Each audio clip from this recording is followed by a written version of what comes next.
رسول الکریم اما بعد، آخری عشرہ ویسے بھی گردنوں کی جہنم سے آزادی کا عشرہ ہے، تو میں اس نقطے کی طرف اشارہ کرنا ضروری سمجھتا ہوں کہ در حقیقت یہ ذہن کے اندر رکھنا چاہیے کہ یہ عشرہ رمضان کی یہ آخری ساعتیں نہایت مقدس، نہایت بابرکت، نہایت پر نور ہونی چاہیے۔ ویسے بھی رمضان کا اختتام چل رہا ہے، اور آپ کو معلوم ہے کہ انسان کی زندگی کا بھی جو اختتام ہوتا ہے اس کے بارے میں اگلے جہاں کا دار و مدار اور معیار ہوتا ہے، یعنی انما الاعمال بالخواتیم، آپ صلی اللہ علیہ وسلم نے فرمایا اعمال کا دار و مدار اختتام پر ہے۔ خاتمہ کیسا ہوا؟ ختام ہو مسک، خاتمہ خوشبودار ہو جائے۔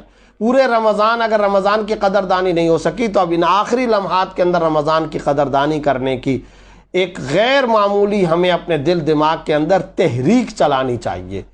اللہ رب العزت ہمیں اس کی توفیق عطا فرمائے۔ اور اہم ترین نقطہ یہ، بہت سارے لوگ شب قدر میں عبادت کا سوچتے ہیں، اور یقیناً اچھی بات ہے اور کرنی چاہیے۔ لیلۃ القدر خیر من الف شہر، 1000 مہینوں سے زیادہ افضل ترین رات، 83 سال کی عبادت کے برابر۔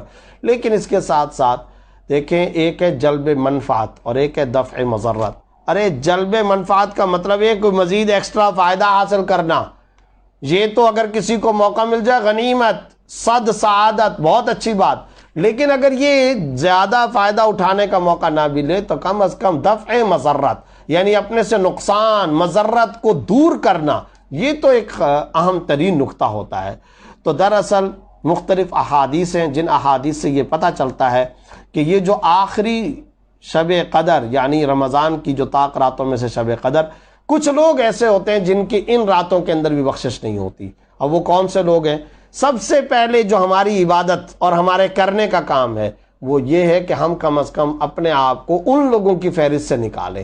اب بعض احادیث سے پتہ چلتا ہے قطع تعلق کرنے والے کی بخشش نہیں ہوتی، بعض احادیث سے پتہ چلتا ہے والدین کے نافرمان کی بخشش اس رات میں نہیں ہوتی، شراب کے عادی کی بخشش نہیں ہوتی، خنزیر کھانے والے کی بخشش نہیں ہوتی، جھگڑالو مسلمان کی بخشش نہیں ہوتی۔ یہ سارے کے سارے گناہ ہیں، اور اندازہ لگائیے اس میں زیادہ تر وہ گناہ ہیں جو حقوق العباد سے تعلق رکھتے ہیں۔ تو اصل کرنے کا کام یہ ہے کہ حقوق العباد کی ادائیگی، اس کا اہتمام، اور جن جن سے قطع تعلق کیا ہوا ہے، شب قدر کا پیغام یہ ہے کہ ان سے تعلق کو جوڑا جائے، اور جن والدین کو ہم نے ستایا ان سے معافی مانگی جائے، ان کو خوش کیا جائے، انہیں راضی کرنے کی کوشش کی جائے۔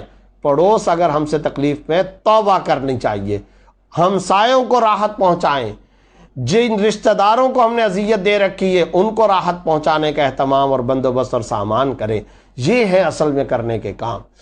اگر کوئی شخص خدا کی قسم اس رات میں بالکل عبادت نہ کرے، یعنی فرض نماز، تراویح، سنت مؤکدہ، فجر کی نماز اتنا پڑھ لے، لیکن اگر اس نے کسی کی زمین دبائی ہوئی ہے اور آج کی رات میں وہ زمین اس کو واپس دے دے، قرضہ کسی کا لے کر کے دبا رکھا ہے نہیں دے رہا، وہ دے دے، والدین سے معافی مانگ لے، خدا کی قسم اس سے زیادہ بڑھ کر کے کوئی بات نہیں ہو سکتی۔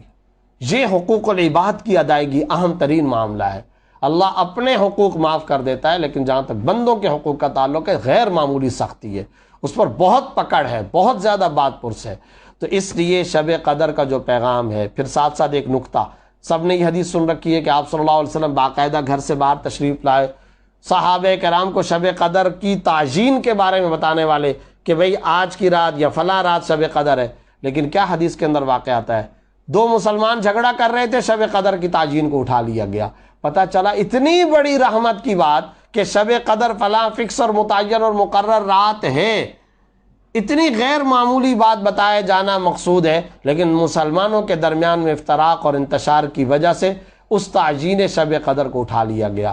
تو 2 پیغام مل رہے ہیں، حقوق العباد کی ادائیگی اور آپس میں انتشار، لڑائی جھگڑا، فساد، کینہ، بغض، نفرت، کبھی مسلمانوں کے درمیان میں صوبائیت کی بنیاد پر جھگڑا، کبھی لسانیت کی بنیاد پر، سیاست کی بنیاد پر، اور کبھی تفرقے کی بنیاد پر، فرقہ واریت کی بنیاد پر آپس کے اندر، دلوں کے اندر کدورت بالکل ناقابل برداشت ہے اسلام کی نظر میں۔ تو ان پہلوؤں پر ہمیں غور کرنا چاہیے۔ اللہ رب العزت ہم سب کو ان تمام پہلوؤں پر عمل کرنے، سیکھنے، سمجھنے اور اسلام کی حقیقی روح، فلسفے اور شب قدر کے حقیقی پیغام کو اپنی زندگیوں میں راسخ کرنے کی توفیق عطا فرمائے۔